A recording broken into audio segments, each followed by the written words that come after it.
My name is Ariel, and I have spent the better part of 70 years studying how money is built, how it is lost, and why the gap between those two outcomes almost never comes down to intelligence or opportunity. What I have found consistently is that most people do not have a money problem, they have a thinking problem.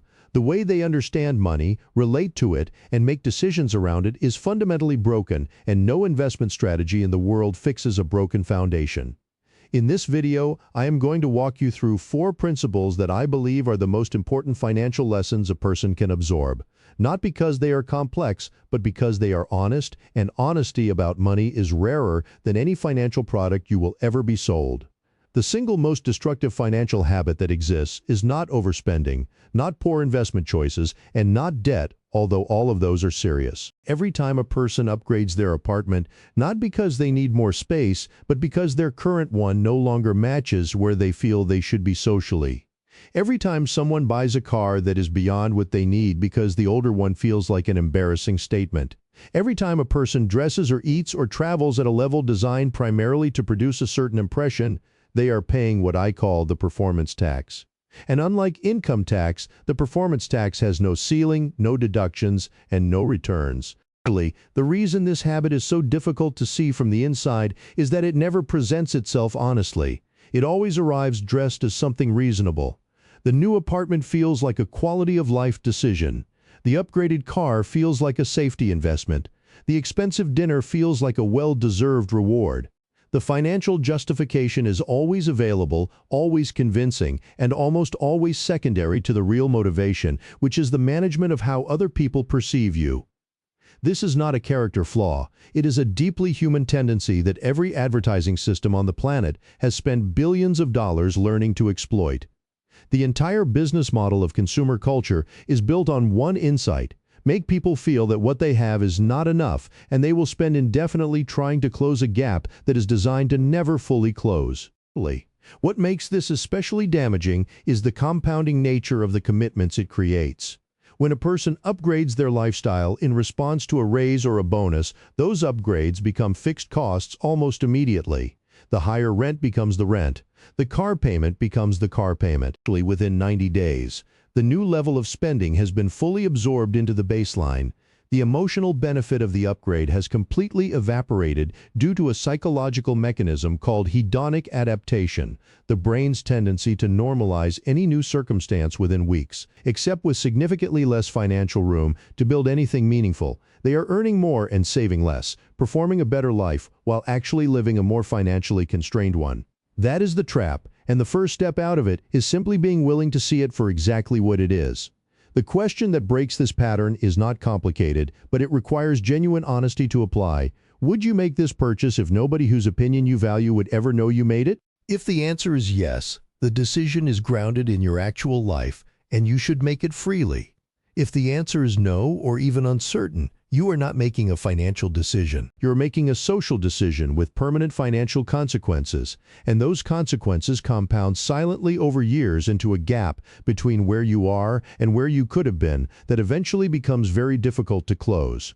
The performance is not free. Every dollar spent on it was a dollar that belonged to your future, redirected toward the management of an image that requires constant funding and produces nothing of lasting value in return. There is a principle that the tradition I come from has understood for a very long time, and it is one that the wealthiest people I have known in my life have all practiced, whether they were aware of its origins or not. The principle is this: the quieter your financial position, the more powerfully it works for you. This is not modesty for its own sake.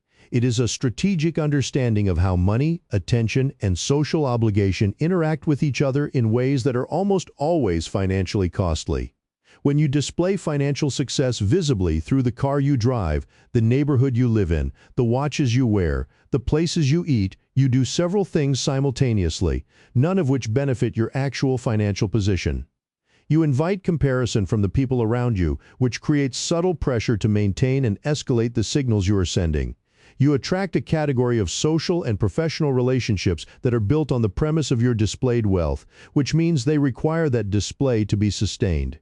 You raise the expectations of people close to you in ways that create real financial obligations, and you expose yourself to a constant stream of social feedback that makes it psychologically difficult to live below the level you have signaled, even when living below that level would be the most intelligent financial decision available to you.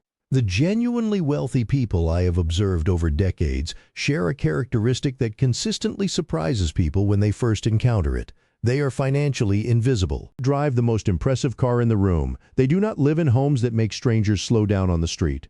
They do not wear their financial position on their body or announce it through their choices. And the reason for this is not that they cannot afford visibility, it is that they understand something most people never learn, which is that every dollar spent on financial signaling is a dollar that is no longer working toward the financial independence that makes signaling unnecessary. The performance and the reality are in direct competition with each other, and at every decision point, you are choosing which one to fund. The practical application of this principle is straightforward, even if it is psychologically difficult. When income increases, the default response is to allow the lifestyle to rise with it, because the income feels like permission and the upgrades feel earned. The discipline of staying invisible means making the deliberate, conscious choice to let the income grow while the lifestyle remains stable, to bank the gap, invest the difference, and allow compounding to do what no visible purchase ever can, which is to create permanent, structural financial security that does not depend on your continued performance to sustain it.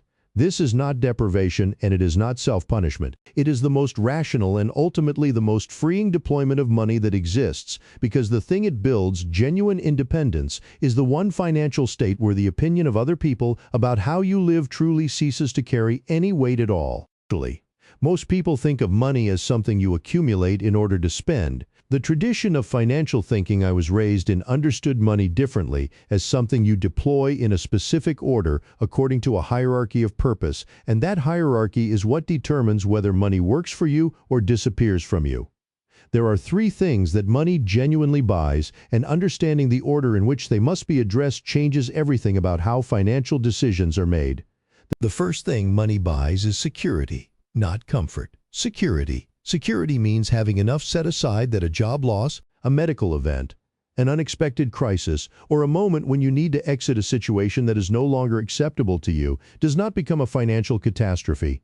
It means having the resources to say no to a bad employer, to a damaging relationship, to any circumstance that you are currently tolerating because you cannot afford to leave it. Most people underestimate how much of their behavior is controlled not by their preferences, but by their financial vulnerability. When you do not have security, every difficult situation in your life carries an additional weight, because leaving it is not an option. Building security first is not conservative. It is the most liberating financial move available, because it gives you the only thing that produces genuine options: the ability to walk away. The second thing money buys is growth. Once security exists, not before, money should be put to work through investment vehicles that compound over time independently of your active labor.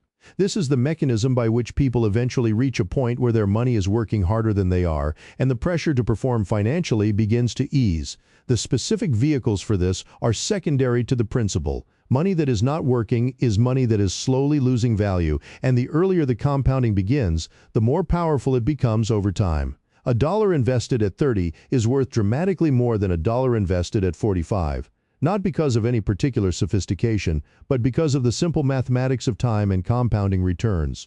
The third thing money buys is joy. Genuine, considered, guilt-free spending on the things that improve the quality of your life, that you would choose even in total privacy, that align with what you actually value rather than what you feel pressure to signal.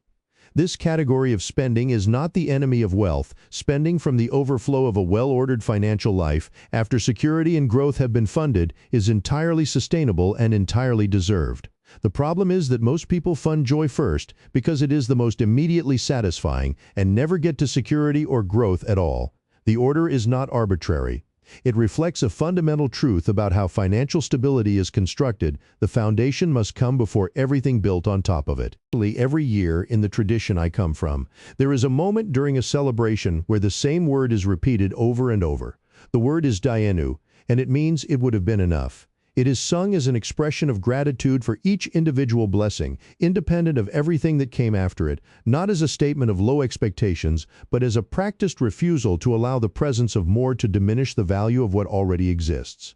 I am not asking you to adopt a religious practice or a cultural ritual. I am pointing to a psychological principle that this tradition embedded into its communal life thousands of years ago, and that modern research on happiness, financial well-being, and long-term satisfaction has since validated through entirely independent means: the ability to genuinely feel that what you currently have is enough. Not as resignation, not as giving up, but as clear-eyed, honest assessment of what is real and what is sufficient, is one of the most financially consequential capacities a human being can develop, because without it, no amount of money is ever truly enough to stop the spending.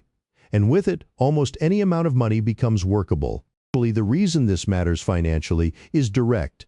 The entire engine of overconsumption runs on dissatisfaction. It runs on the feeling that the current situation is insufficient, that there is a better version of your life available if you spend enough to reach it, that the next upgrade will finally produce the sense of arrival that the last one failed to deliver. And the data on this is consistent and clear: it will not. The research on hedonic adaptation demonstrates that human beings return to their baseline level of satisfaction after any material change, positive or negative, within a matter of weeks or months. The upgrade never holds, the arrival feeling never lasts, and the financial consequences of spending your entire life chasing a feeling that the human brain is physiologically designed to dissolve are severe. The discipline of enough is not about limiting ambition. It is about separating two things that most people conflate: the desire to build and the need to consume.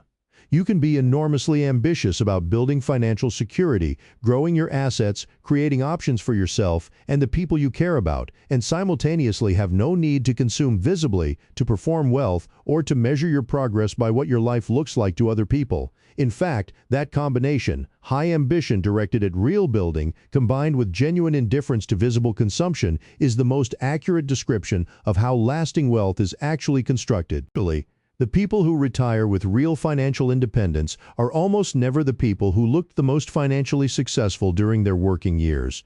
They are the people who quietly, consistently, unfashionably chose the future over the present image. The practical form of this principle is a question you can apply to any financial decision. Is this purchase moving me toward genuine financial independence, or is it moving me away from it? Not toward the appearance of independence, toward the reality of it. The distinction is not always comfortable to make honestly, but it is always clarifying, and clarity, applied consistently over years and decades, produces results that no single investment decision, no single income increase, and no single financial strategy can match on its own.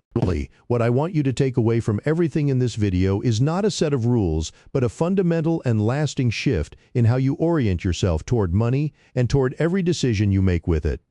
The question is not how to spend less. It is how to spend in ways that genuinely serve your real life rather than the image of it.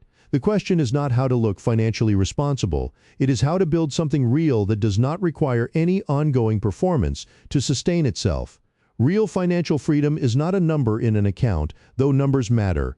It is the condition of having built enough security, grown enough assets, and developed enough clarity about what you actually value that the opinion of other people about your financial life becomes genuinely, permanently irrelevant to how you live it.